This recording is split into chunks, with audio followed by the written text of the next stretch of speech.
हाँ जी। Welcome to Raj economics and commerce classes. मैं हूं नीरज कुमार और आज है 45 डेज चैलेंज का डे नंबर 4, है ना। देखिए, टारगेट है हमारा यूजीसी नेट इकोनॉमिक्स 2024, है ना। 45 डेज का चैलेंज मैं लेकर के चल रहा हूं और इस 45 डेज के चैलेंज में डिस्कस कर रहा हूं सबसे पहले कुछ हॉट टॉपिक्स, फिर डिस्कस करूंगा पीवाईक्यूज एंड देन डिस्कस करूंगा एक्सपेक्टेड एमसीक्यूज, है ना, हर यूनिट से। तो जितने भी सेक्शन जो भी वीडियोस में बना रहा हूं, है ना, आपसे काइंड रिक्वेस्ट है कि कंप्लीट रूप से वो वीडियो को देखिए। बाकी अगर आप रांची से हैं, हमारा सेंटर है रांची में राज इकोनॉमिक्स एंड कॉमर्स क्लासेस के नाम से, आप यहाँ पे ऑफलाइन सेंटर विजिट कर सकते हैं। यहाँ पे नंबर दिया हुआ है, इस नंबर पे कॉल कर सकते हैं और क्लासेस कर सकते हैं। किसका? BA economics, MA economics, CUT, UG, PG, UGC NET, Jharkhand eligibility test, JET, है ना। इन सब का क्लासेस यहाँ पे अवेलेबल है, पेपर 1 पेपर 2 दोनों, ठीक है ना। तो आज का ये जो डे नंबर 4 है, इसमें हम लोग डिस्कस करने वाले हैं ओलिगोपोली मॉडल। ओलिगोपोली मार्केट क्या होता है, इसमें कोल्यूसिव ओलिगोपोली और नॉन कोल्यूसिव ओलिगोपोली के जितने भी मॉडल हैं, कंप्लीट डिस्कशन आज मैं इस वीडियो में करूंगा। ध्यान रखिएगा, ये एक ऐसा चैप्टर है जिससे हर एग्जाम में सवाल आता है। ये जो मैं हॉट टॉपिक डिस्कशन कर रहा हूं ना, ये वो टॉपिक्स हैं जो एवरग्रीन टॉपिक्स हैं, जो हर एग्जाम में आते हैं, ठीक है। पॉइंट बाय पॉइंट पूरा सारे मॉडल डिस्कस करूंगा, तो कृपया करके आप पूरा वीडियो कंप्लीट देखें अगर बेनिफिट चाहिए तो। अदरवाइज आप कभी भी स्किप कर सकते हैं, कोई दिक्कत नहीं है। तो सबसे पहले अगर ओलिगोपोली मार्केट की हम लोग बात करें तो कहता है ओलिगोपोली का ऐसा मार्केट होता है, ठीक है, जहां फ्यू सेलर्स पाए जाते हैं, कुछ सेलर्स होते हैं, ठीक है। जैसे टेलीकम्युनिकेशन सेक्टर की बात करो, पेट्रोलियम इंडस्ट्रीज की बात करिए, है ना, वहां पे कुछ ही सेलर होते हैं जो या तो आइडेंटिकल प्रोडक्ट बना रहे हैं या फिर थोड़ा बहुत प्रोडक्ट डिफरेंशिएशन बना रहे होंगे। अगर प्रोडक्ट डिफरेंशिएशन है भी तो बहुत ही क्लोज सब्स्टिट्यूट होगा, ठीक है ना। तो ये होता है ओलिगोपोली मार्केट। इसमें क्या फीचर्स हैं? फ्यू फर्म्स पाए जाते हैं, मैंने कहा कुछ ही फर्म्स पाए जाते हैं। कंपटीशन होता है बट पूरा तरह से नहीं, इम्परफेक्ट कंपटीशन होता है। ये इम्परफेक्ट कंपटीशन मार्केट का एक पार्ट है। Barrier to entry, new firms के एंट्री में रुकावटें होती है, बैरियर होती है। ऐसे नहीं कि जो जिसको मन किया वो इस फर्म में आ जाएगा, ठीक है। होमोजीनियस या फिर डिफरेंशिएटेड गुड्स, मैंने कहा ना, इसमें या तो प्रोडक्ट एक जैसा होगा या थोड़ा बहुत प्रोडक्ट में डिफरेंशिएशन देखने को मिलता है। लेकिन अगर प्रोडक्ट डिफरेंशिएशन है भी तो वेरी क्लोज सब्स्टिट्यूट होगा, ठीक है। इंटरडिपेंडेंसी होता है, चूंकि देखिए प्रोडक्ट होमोजीनियस है या तो थोड़ा बहुत डिफरेंशिएशन है ना, तो इंटरडिपेंडेंसी तो होगा ही होगा। अगर कोई एक फर्म अपना प्रोडक्ट बहुत सस्ता कर दे रहा है तो कस्टमर उधर मूव करने लगेगा, क्योंकि प्रोडक्ट तो वही है भाई, है ना। क्या है? Non price competition. देखिए बेसिकली अगर ओलिगोपोली मार्केट की बात करें ना, तो यहाँ पे प्राइस कंपटीशन नहीं होता है, नॉन प्राइस कंपटीशन होता है। मतलब क्वालिटी पे वो फोकस करेंगे, वो एडवर्टीजमेंट पे फोकस करेंगे। दैट मींस इसमें क्या होता है, ओलिगोपोली मार्केट में सेलिंग कॉस्ट पाया जाता है हमारा, ठीक है। क्या पाया जाता है? सेलिंग कॉस्ट, मतलब अपन प्रोडक्ट को बेचने के लिए जो एडवर्टीजमेंट वगैरह पे खर्च की जाती है वो हमारा सेलिंग कॉस्ट है जो यहाँ पे पाया जाता है, ठीक है। इनडिटरमिनेट डिमांड कर्व, ध्यान रखिएगा ये सवाल बड़ा इंपॉर्टेंट है। ओलिगोपोली मार्केट में डिमांड कर्व जो है वो इनडिटरमिनेट होता है, ठीक है। परफेक्ट कंपटीशन में एक फर्म का डिमांड कर्व कैसा होता था? ये होता था एआर, है ना। मोनोपोली में क्या होता था? Downward sloping. मोनोपोलिस्टिक कंपटीशन में भी डाउनवर्ड स्लोपिंग बट थोड़ा सा फ्लैटर होता था, राइट। बट ओलिगोपोली मार्केट में जो डिमांड कर्व होगा वो डिटरमिनेट नहीं होता, वो इनडिटरमाइंड होता है, ठीक है। एग्जाम्पल है टेलीकम्युनिकेशन सेक्टर, जिसे आप देखते हैं जियो है, एयरटेल है, वीआई है, ठीक है। तो ये सब कुछ ही टेलीकम्युनिकेशन सेक्टर पाए जाते हैं, है ना। पेट्रोलियम इंडस्ट्रीज, ये सब जो है ये क्या है? ओलिगोपोली मार्केट का एक प्रकार से एग्जाम्पल्स हैं, ठीक है ना।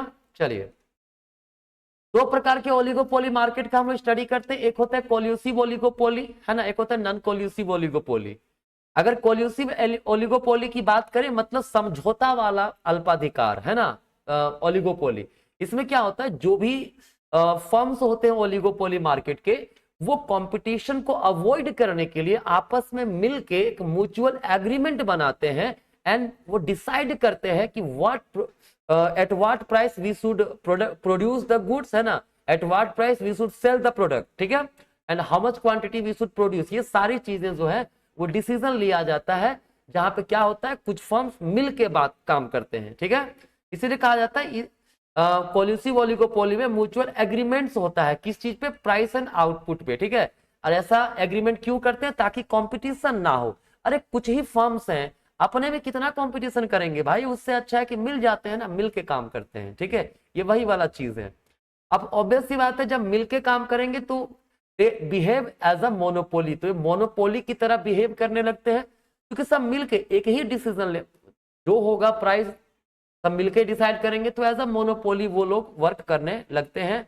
इसका एग्जांपल है कार्टेल और प्राइस लीडरशिप। आगे डिस्कस करेंगे कार्टेल क्या होता है, प्राइस लीडरशिप क्या होता है, ठीक है ना। दूसरा है नॉन कोल्यूसिव ओलिगोपोली। ये नॉन कोल्यूसिव ओलिगोपोली जो होता है, इसमें क्या होता है ना, आपस में मिलके काम नहीं करते हैं, वो इंडिपेंडेंट होकर के काम करते हैं। मतलब जो फर्म्स होंगे, अगर ए और बी दो फर्म है, तो दे एक्ट लाइक इंडिपेंडेंट। ये जो है अपने मर्जी से अपना डिसीजन लेगा, ठीक है, बी अपने मर्जी से डिसीजन लेगा, हाँ, लेकिन एक दूसरे के बिहेवियर पे डिपेंड करेगा जरूर।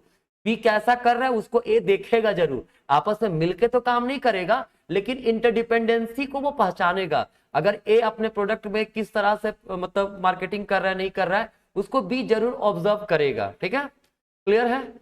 इसमें हर फर्म अपना प्रॉफिट मैक्सिमम करने का सोचता है। कोल्यूसिव में क्या होता है, पूरे इंडस्ट्रीज का प्रॉफिट मैक्सिमम होता है, क्योंकि मिलकर काम कर रहे हैं, मतलब ज्वाइंट प्रॉफिट मैक्सिमम होगा कहां पे, कोल्यूसिव ओलिगोपोली में, राइट। लेकिन नॉन कोल्यूसिव में क्या होता है, हर फर्म अपना खुद का प्रॉफिट को मैक्सिमम करने की कोशिश करेगा, ठीक है ना, कोई दिक्कत नहीं है। तो शुरुआत करते हैं। सबसे पहले हम लोग नॉन कोल्यूसिव ओलिगोपोली मार्केट से रिलेटेड मॉडल्स, है ना, नॉन कोल्यूसिव ओलिगोपोली अगर है तो उसके कौन कौन से मॉडल्स हैं, ठीक है। सबसे पहला सबसे मोस्ट फेमस मॉडल हमारा है कुर्नो डुओपोली मॉडल। देखिए ध्यान रखिएगा, ओलिगोपोली के जितने भी मॉडल बनाए गए हैं, जितने मॉडल हैं, वो बेसिकली डुओपोली लेकर के चलता है कंसेप्ट। डुओपोली का मतलब मान के चलता है देयर आर टू फर्म, मान लीजिए ए और बी दो फर्म है, ठीक है ना। तो कुर्नो ने 1838 में अपना थ्योरी जो है डेवलप किया था। ये अज्यूम करते हैं दो फर्म के बारे में, ऑनिंग अ स्प्रिंग ऑफ मिनरल वाटर, वो ऑन करते हैं क्या चीज, स्प्रिंग ऑफ मिनरल वाटर का, ठीक है।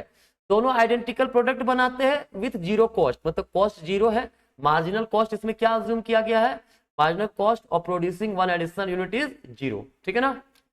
इसमें सबसे ज्यादा ये पॉइंट से सवाल आता है, इसमें क्या कहता है, each firms assume that their competitor will not change its output and then fix the output, ठीक है।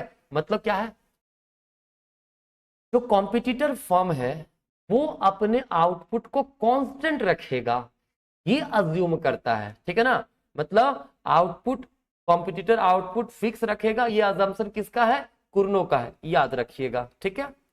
इसमें किस तरह से बिहेवियर क्या है भाई, कहता है देखिए मान लीजिए एक फर्म आया है ना, उसके पास जो डिमांड कर्व था उसने देखा डीडी, ठीक है, ये मार्जिनल रेवेन्यू का कर्व था।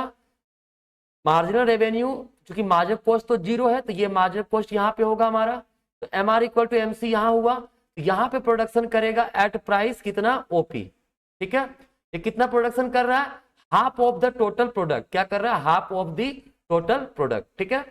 अब फर्म बी का एंट्री होता है। फर्म बी क्या देखता है कि सोचता है कि भाई जो फर्म ए है वो अपने आउटपुट में किसी भी प्रकार का कोई चेंजेस नहीं करेगा, क्योंकि इसमें यही तो माना गया है कि फर्म जो है, राइवल फर्म सोचता है कि जो उसके कॉम्पिटिटर फर्म है वो अपना आउटपुट कांस्टेंट रखेगा। तो फर्म बी के लिए ऐसे सिचुएशन में ये हमारा बना मार्केट डिमांड कर्व, उसके लिए डिमांड कर्व ये है, तो उसका मार्जिनल रेवेन्यू कर्व ये होगा, ठीक है।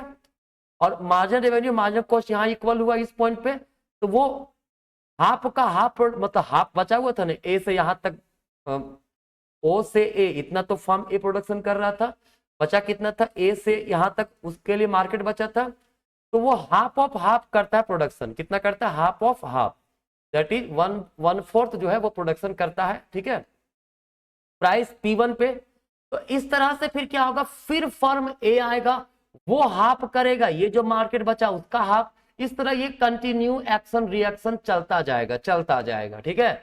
और ये कब तक जाएगा, जब तक कि फर्म ए 1/3, फर्म बी भी 1/3 प्रोडक्शन ना करने लगे। ठीक है, मतलब फर्म ए का प्रॉफिट मैक्सिमम तब होगा, वो इक्विलिब्रियम पे पहुंच जाएगा जब वो 1/3 प्रोडक्शन कर रहा होगा, और फर्म बी भी प्रोडक्शन करेगा कहां, 1/3 जब प्रोडक्शन करने लगेगा। ठीक है, तो सवाल पूछता है इसमें आपसे ये भी कि फर्म इक्विलिब्रियम में कितना प्रोडक्शन करता है, कितना करेगा, 1/3 प्रोडक्शन करता है। ठीक है ना, कहता है यहाँ पे कुछ कंडीशंस हैं, if they had recognised their interdependence, अगर रिकॉग्नाइज कर लेते हैं ना इंटरडिपेंडेंसी, तब तो वो एज अ मोनोपोली वर्क कर सकते थे। ठीक है, ये प्रोड्यूसिंग 1/2 ऑफ टोटल प्रोडक्ट, ठीक है, तो क्या करते, half of total product production कर रहे होते, प्रॉफिट मैक्सिमम हो जाता उस जगह पे। ठीक है, पूरा इंडस्ट्रीज का प्रॉफिट मैक्सिमम हो जाता। ठीक है, लेकिन विदाउट इंटरडिपेंडेंस, जब हम लोग देख रहे हैं यहाँ पे नॉन कोल्यूसिव ओलिगोपोली है,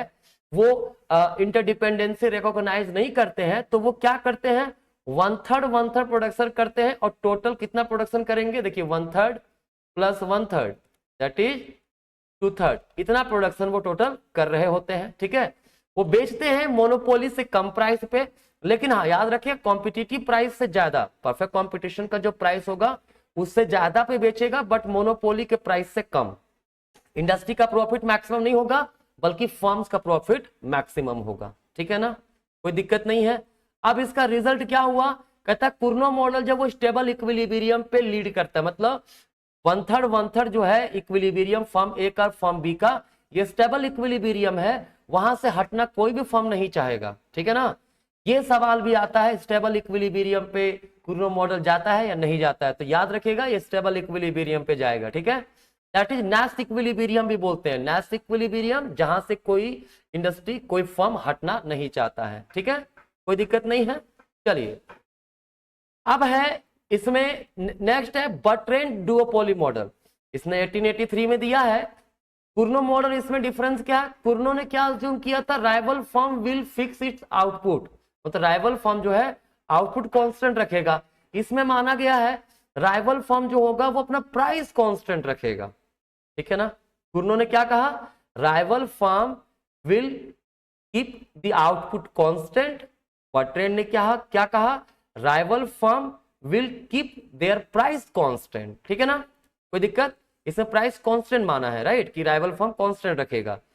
both firm are faced by same demand curve, मतलब दोनों ही फर्म जो होंगे ए और बी दोनों सेम तरह के डिमांड कर्व को फेस करेंगे, और ये एक हमारा क्लोज्ड मॉडल है, याद रखिएगा मॉडल क्लोज्ड है, राइट। इसमें भी वही कहानी, each aiming at maximizing its own profit on the assumption that the competitor will not change its price। Her firm ये मानते हुए कि राइवल फर्म जो है वो प्राइस चेंज नहीं करेगा, ये सोचते हुए खुद का प्रॉफिट मैक्सिमम करने की कोशिश करता है, मतलब इंडस्ट्री का प्रॉफिट यहां भी मैक्सिमम नहीं होता है।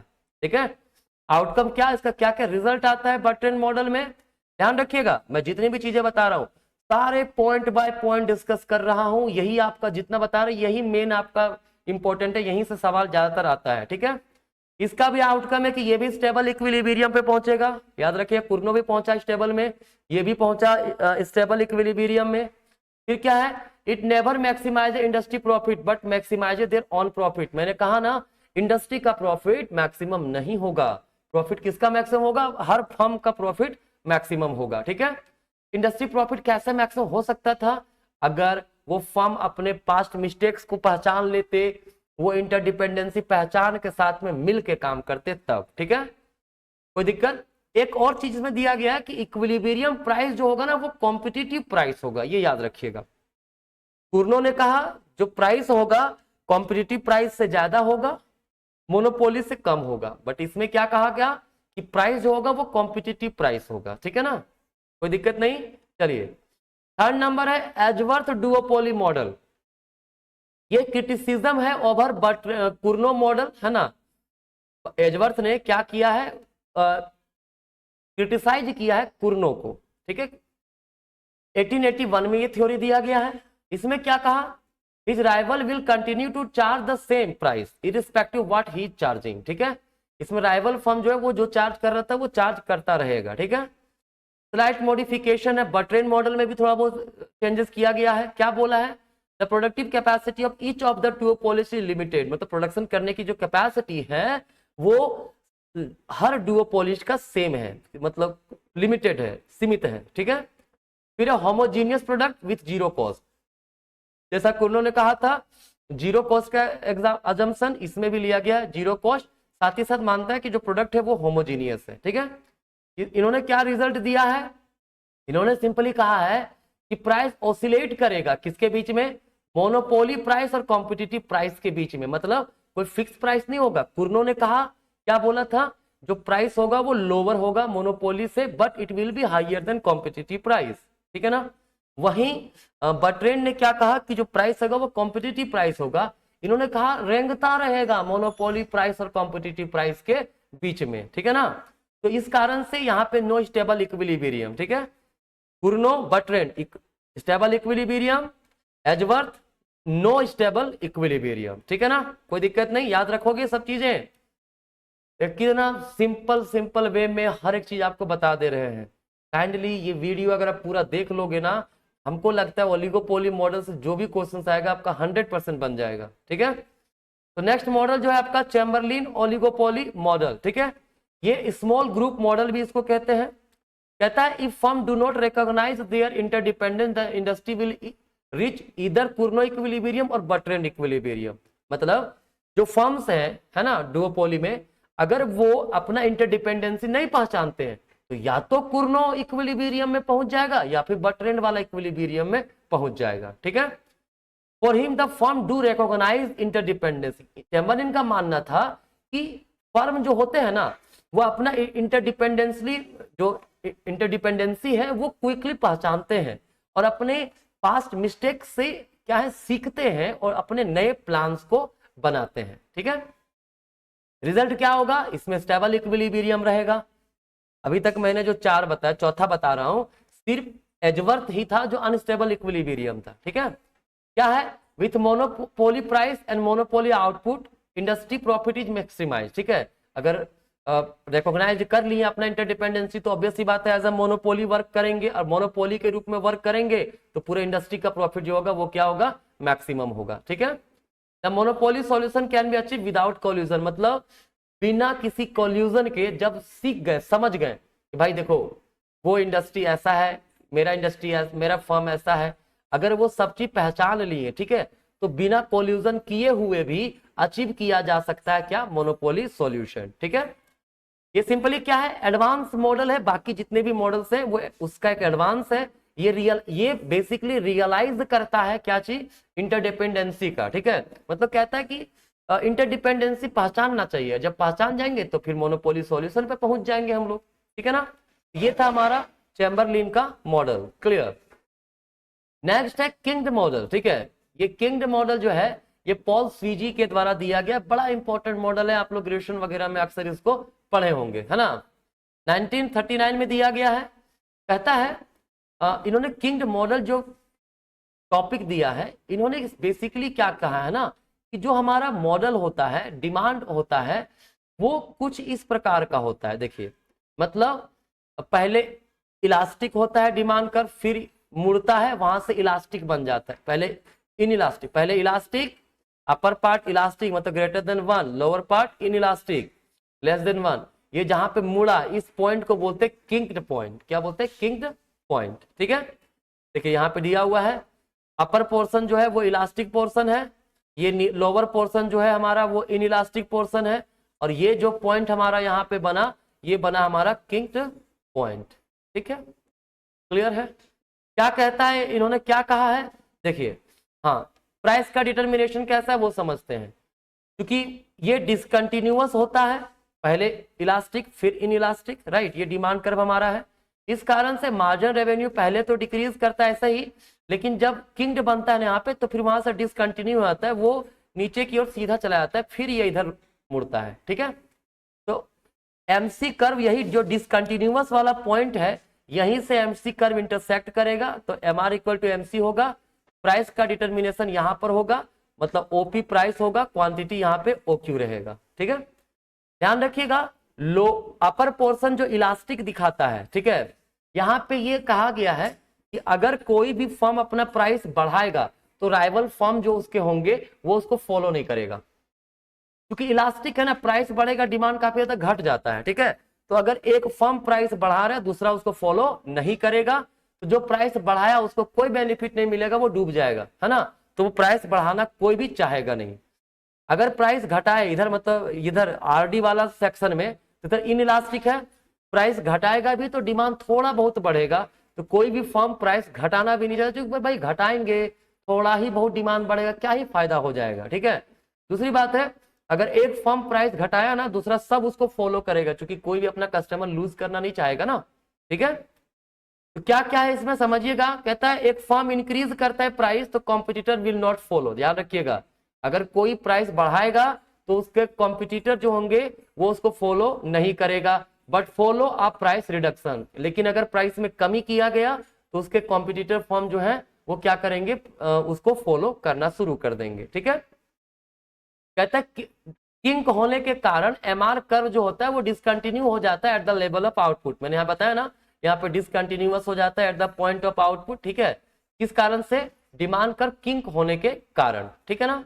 नेक्स्ट क्या है हमारा, कहते हैं MC curve passes through somewhere through the discontinuous segment. MC curve जो है हमेशा ये डिसकंटिन्यूअस सेगमेंट से ही वो पास करेगा, क्लियर। कहता है small change in cost does not affect the equilibrium price and quantity. थोड़ा बहुत अगर चेंजेस हो, एमसी से MC1 बन जाए या एमसी से MC2 बन जाए, तो किसी प्रकार का आउटपुट या प्राइस में कोई चेंजेस नहीं होगा, ठीक है। नेक्स्ट क्या है, as long as MC passes through this segment, that as long as the MC passes through the segment, the firm maximizes its profit। कहता है कि जब तक ये MC जो है इस सेगमेंट से पास करेगा, हमेशा प्रॉफिट जो होगा वो क्या होगा, मैक्सिमम होगा, ठीक है। जनरली देखिएगा, कहता है ना कि सिंपली अगर ये पूरा कंक्लूड करें इसको हम लोग, ठीक है, तो एक ही कंक्लूजन है, क्या है, प्राइस रिजिडिटी पाई जाती है। क्योंकि देखो भाई, कोई फर्म जब प्राइस बढ़ाएगा कोई फर्म फॉलो करेगा नहीं, तो हम प्राइस बढ़ाएंगे नहीं। हम प्राइस घटाएं सब घटा देगा, कोई फायदा हुआ नहीं तो हम प्राइस घटाएंगे भी नहीं, ठीक है। तो यहां पे क्या होगा, ऐसे सिचुएशन में इसका रिजल्ट ये है कि कहां चला गया जी, हाँ, प्राइस की रिजिडिटी पाई जाती है, इसके अलावा क्वांटिटी की रिजिडिटी पाई जाती है, ठीक है ना। किंग पॉइंट के पहले अगर चले जाएं, पॉइंट लेफ्ट टू, जो हमारा ये वाला एरिया था ना, किंग हमारा ऐसा ही था ना। कहता है कि हमारा एमआर इस तरह से जा रहा था, है ना, डिमांड का कहता है लेफ्ट टू द किंग, ये किंग के पहले एमआर जो होगा वो क्या होगा, ग्रेटर होगा एमसी से, ठीक। राइट साइड में इधर क्या होगा, एमआर लेस होगा एमसी से। इक्विलिब्रियम किंग पॉइंट पर क्या होगा, किंग पॉइंट पर ही एमआर गया ना, वहां पे एमआर इक्वल टू एमसी होगा, जहां पे प्रॉफिट मैक्सिमम होगा, ठीक है ना, कोई दिक्कत नहीं। तो ये प्राइस रिजिडिटी क्वांटिटी रिजिडिटी को मेनली एक्सप्लेन करता है, ठीक है ना। चलिए नेक्स्ट बढ़ते हैं, स्टेकलबर्ग डुओपोली मॉडल, ठीक है। ये स्टेकलबर्ग जर्मन इकोनॉमिस्ट से हेनरिच वॉन स्टेकलबर्ग, ठीक है। ये बेसिकली क्या, कुर्नो मॉडल का एक्सटेंशन है, ठीक है। क्या कहता है, कहता one duopolist is sufficiently sophisticated to recognize that his competitor acts on the Cournot assumptions, ठीक है। He can determine the reaction curve of his rival and incorporate his own profit function, ठीक है। क्या होता है कि ये बहुत ही कहा गया sufficiently sophisticated होता है to recognize the competitor acts, ठीक है। कुर्नो ने क्या कहा था कि जब आउटपुट सब कांस्टेंट रखता है, ठीक है, और उसके अकॉर्डिंगली हम वर्क करेंगे, बट इन्होंने क्या कहा कि जो फर्म होंगे he can determine the reaction curve of his rival. Rival क्या रिएक्ट करेगा, कैसा दिखाएगा अपना रिएक्शन, कुछ भी वर्क पे, कोई भी मेरा स्ट्रेटजी पे वो क्या रिएक्शन दिखाएगा, वो हम डिटरमाइन कर सकता है फर्म, ठीक है। और उसके अकॉर्डिंगली इनकॉर्पोरेट कर सकता है हिज ऑन प्रॉफिट फंक्शन, वो अपना खुद का प्रॉफिट फंक्शन डिटरमाइन कर सकता है, जिस कारण से ये हेल्प करेगा टू बिकम अ मोनोपोलिस्ट, ठीक है ना। क्या है, कहता है if only one firm is sophisticated it will emerge as a leader and a stable equilibrium is emerge, ठीक है। ध्यान रखिएगा, सिर्फ अगर एक फर्म सोफिस्टिकेटेड हो तो वो एज अ लीडर काम करेगा और स्टेबल इक्विलिब्रियम पे पहुंच जाएगा, मतलब ये भी स्टेबल इक्विलिब्रियम पे बेस्ड है। The other will act as a follower, ठीक है। अब अगर एक लीडर बन गया दूसरा फॉलो करेगा उसको। कहता है ये नेक्स्ट इक्विलिब्रियम पे पहुंच जाता है, वही स्टेबल इक्विलिब्रियम, ठीक है। कहता है if both want to act as leader because being a leader help to yield more profit, this will lead to unstable condition and इसको कहा जाता है स्टेकलबर्ग डिसइक्विलिब्रियम। जितने फॉर्म है सब एज अ लीडर ही काम करना चाहते हैं। अरे एक फैमिली है, एक फैमिली में अगर एक गार्जियन हो घर कितना अच्छा चलता है, ठीक है। लेकिन सब गार्जियन ही बनना चाहे घर में, तो घर में बहुत सारा प्रॉब्लम्स होगा, ठीक है। वही कहा यहाँ पे अगर एक फॉर्म है वो एज अ लीडर काम करना चाहता है तो वो स्टेबल इक्विलिब्रियम की ओर ले जाएगा, लेकिन हर फॉर्म एज अ लीडर ही काम करना चाहेगा, ठीक है, तो वहां पे स्टेकलबर्ग डिसइक्विलिब्रियम आ जाएगा। और इसका रिजल्ट ये होगा कि वहां प्राइस वॉर होना शुरू हो जाएगा, और तब तक होगा जब तक कि एक फर्म कहा ना दे भाई जो करना करो यार अब हम नहीं सकेंगे, ठीक है, और वो एज अ फॉलोवर काम करना ना शुरू कर दे, ठीक है। तो ये था हमारा किसका, स्टेकलबर्ग का डुओपोली मॉडल। अब आता है हमारा नेक्स्ट है कोल्यूसिव ओलिगोपोली। कोल्यूसिव ओलिगोपोली में क्या होता है, कुछ फर्म्स जो प्रोड्यूसर्स हैं, ग्रुप ऑफ प्रोड्यूसर्स, वो मिल के काम करते हैं, ठीक है।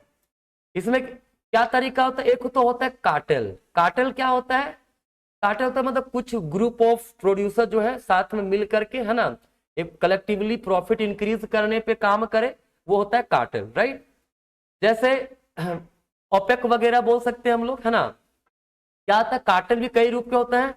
कौन सा, cartels aiming at joint profit maximisation. एक कार्टेल होगा जो अपना ज्वाइंट प्रॉफिट मैक्सिमम करना चाहेगा, मतलब सबका मिला जुला सबका प्रॉफिट मैक्सिमम, ठीक है। तो इसके कारण क्या होगा, इंडस्ट्री का प्रॉफिट जो होगा वो मैक्सिमाइज हो जाएगा। दूसरा होता है मार्केट शेयरिंग कार्टेल। इसमें क्या होता है, ये बेसिकली बहुत ही पॉपुलर है। कहता है more freedom on style of their output, their selling activities ETC. मतलब मार्केट शेयर करते भाई, इस मार्केट में तुम जाओ जैसे माने वैसे करो, इस मार्केट में हम बेचते हैं, ठीक है। ये कहलाता है मार्केट शेयरिंग कार्टेल, क्लियर। कहता है मार्केट शेयरिंग कार्टेल में नॉन प्राइस कंपटीशन एग्रीमेंट्स होता है।